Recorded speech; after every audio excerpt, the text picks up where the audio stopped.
Bonjour. C'est la deuxième fois que je lance cette vidéo parce qu'en fait je l'avais lancée une première fois, j'avais fait tout mon speech et à la fin je me suis rendu compte que j'avais oublié d'appuyer sur enregistrement.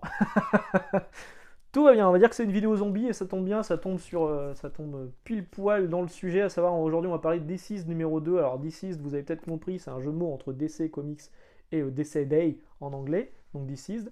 Alors savoir qu'il s'appelle DCeased 2 seulement en France, hein.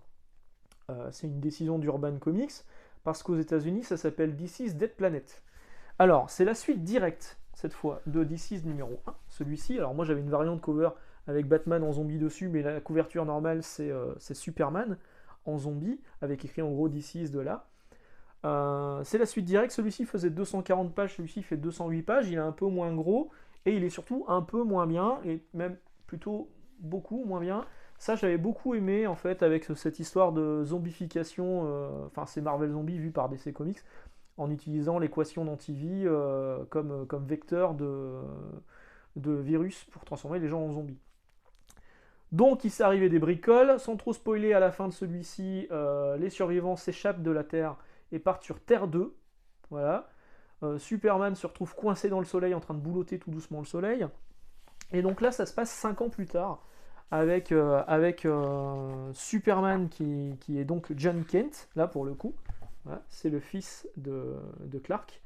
Batman, c'est Damian. On a du mal à reconnaître le caractère de Damian qui est normalement assez colérique, machin. Là, il prend les gens dans ses bras et tout. Enfin, ok. Donc c'est Damian Wayne qui fait Batman.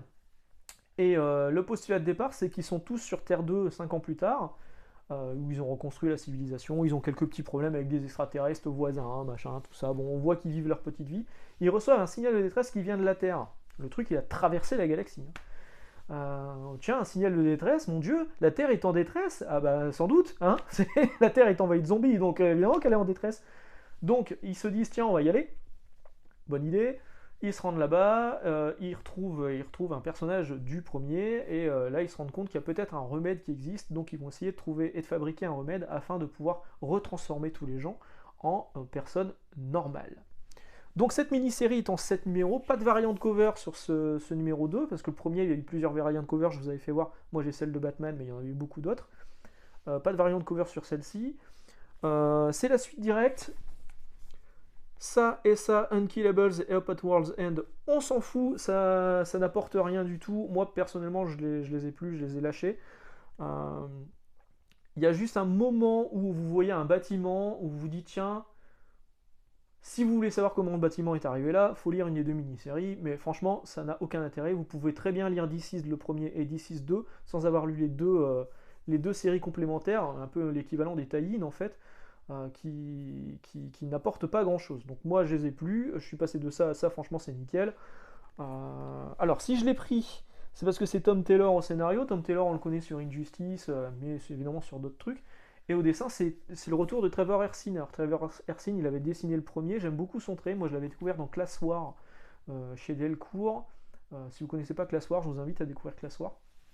C'est C-L-A-2-S-W-A-R. Il avait fait aussi X-Men Deadly Genesis avec l'histoire du troisième frère Summers. Enfin, potentiel, troisième frère Summers, parce qu'il y a eu du Redcon depuis. Il fait pas grand chose, Trevor Hersin, donc du coup, quand il y a quelque chose qui sort et que ça m'intéresse un petit peu, je le prends. J'avais plutôt bien aimé la première mini-série, mais celle-ci, je trouve qu'il y a plein de passages. Enfin, on reste sur des. Il y a des pages qui sont vraiment très belles, hein. Là, je voudrais montrer cette page-là, mais ça serait complètement spoilé, donc je vais pas vous la montrer. Je l'utiliserai en miniature. Non, je déconne. Ça serait bien, hein, parce qu'elle est plutôt badass. Mais voilà, il y a des pages qui sont plutôt cool. Il se passe des trucs vraiment sympas dans cette mini-série. Il y a plusieurs récits en parallèle avec les survivants sur Terre, à savoir les riches nantis et le pingouin. Euh, le côté aussi de la Justice League Dark, donc en fait avec John Constantine, euh, qui veut se débarrasser d'un démon qui arrive sur Terre. Bref, il y a plusieurs histoires un petit peu en parallèle, mais le problème c'est qu'il y a plein de choses qui ne sont pas résolues à la fin de ce récit. Alors pour l'instant, il n'y a pas de nouvelle série DCeased aux États-Unis. Comment vous montrer les trucs sans trop spoiler? Voilà, donc il n'y a pas de nouvelle série Deceased aux États-Unis, mais clairement, s'il y a une prochaine mini-série Deceased, ils ont du matériel parce qu'il y a plein de choses qui sont laissées en suspens, notamment le remède qui s'avère efficace, mais les gens qui sont zombifiés à mort et qui ont les boyaux qui sortent de partout, si on les guérit, ils vont crever, non? Ben, paraît logique. Ça, c'est pas expliqué. Ils disent pas, on va laisser quelques zombies comme ça sur le côté parce que ceux-là on peut pas les guérir. Non, ils le disent pas. Ils tentent de guérir tout le monde et il n'y a pas vraiment d'explication. Enfin, je cherche peut-être la petite bête en essayant de trouver un truc logique dans quelque chose qui n'est juste que de la BD. Mais ouais, ça, je me suis posé la question dans le truc, quoi. Il y a ça, il y a un passage avec les New Gods qui est pas du tout résolu, mais vraiment pas du tout, hein. Il y a un truc hyper badass qu'on voit à la fin d'un chapitre. On se dit, hop, putain, ça va être trop cool. On n'en fait plus du tout référence après dans la suite du récit jusqu'à la fin. Donc clairement, s'il y a une suite, ça va utiliser cette partie-là. Euh, le Superman dans le soleil, bah, il est toujours dans le soleil. Voilà. Que faire de lui, on ne sait pas. De toute façon, il y a un nouveau Superman. Alors, et surtout, qu'est-ce qui se passe sur Terre 2 en attendant? Parce que les mecs qui sont partis résoudre le problème sur Terre, il se passait des trucs aussi sur Terre 2. Ils les ont laissés en plan là-bas sur Terre 2. À la fin du récit, on ne sait pas ce qui s'est passé, on ne sait pas ce qui se passe sur Terre 2. Et je trouve que la fin elle est complètement précipitée. Et c'est dommage. Je pense que ça aurait mérité un chapitre de plus. Là, on est sur 7 numéros, 7 chapitres.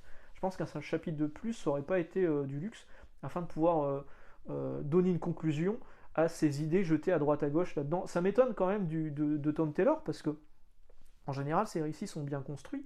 Et il y a toujours des pages, des petits moments Nutella, comme moi je dis, où on se dit, ah, c'est vraiment trop cool. Et là, j'étais un peu déçu. Ouais. J'étais un peu déçu parce qu'on m'apporte pas une finalité, on m'apporte pas une réponse aux questions qui sont posées là-dedans. Voilà. Dites-moi si vous l'avez lu, dites-moi si vous allez craquer. Je vais vous souhaiter une excellente journée, d'excellente lecture, et puis on parlera prochainement aussi, je pense, de Harley Quinn par Sean Gordon Murphy. Voilà. Ciao.